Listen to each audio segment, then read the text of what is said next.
Are the Canadian wildfires proof that the global warmers are right and we've only got 7 years to live? There is a trillion-dollar crisis industrial complex waiting to turn any extreme weather event into yet another trillion in green energy handouts. At the moment, they are working hard, those Canadian wildfires. Canada's Prime Minister warned we'll see, quote, more and more of these fires because of climate change, while Chuck Schumer darkly intoned that, quote, we have a lot of work to do to reverse the destruction of climate change. By a lot of work, Chuck means you will have to pay a lot of money and perhaps eat the bugs.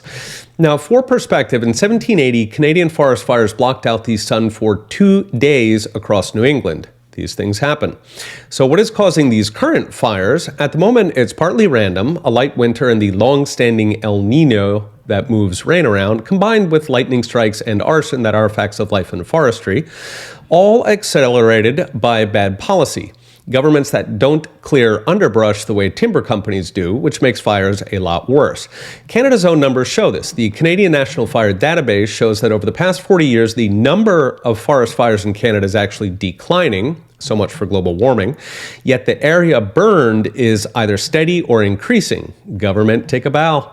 Why are governments so irresponsible? Partly because governments are bad at doing things, partly because it costs money they'd rather use for, say, diversity outreach, but also because governments take over perfectly productive land in the first place because of the left-wing fetish with eliminating humans from the earth. Brush management, alas, involves humans.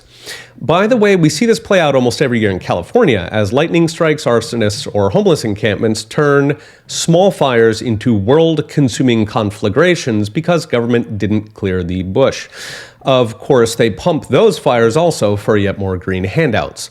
What is new in the Canadian fires is that they are on such a scale. Canada is big and it's full of trees, meaning the fires have already burned an area the size of Maryland. That's half of Nova Scotia if you use the metric system.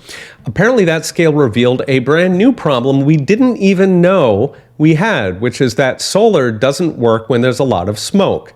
Bloomberg reports that solar panel output all across the Northeast US has plunged by, according to Bloomberg, more than 50%. Thank goodness our energy grid isn't fully solar, since a more than 50% cut in energy would mean rolling brownouts and cutting off the non-essentials, meaning your house. I'd like to pause and savor the irony here that misguided green policy, failing to clear a brush, has exposed yet another flaw of yet another misguided green policy, that solar panels don't work when it is smoky. The article quoted a spokesman for Massachusetts power company saying, quote, there is some learning in real time happening. Perhaps they could have knocked out the learning before spending trillions of dollars on energy you can't count on.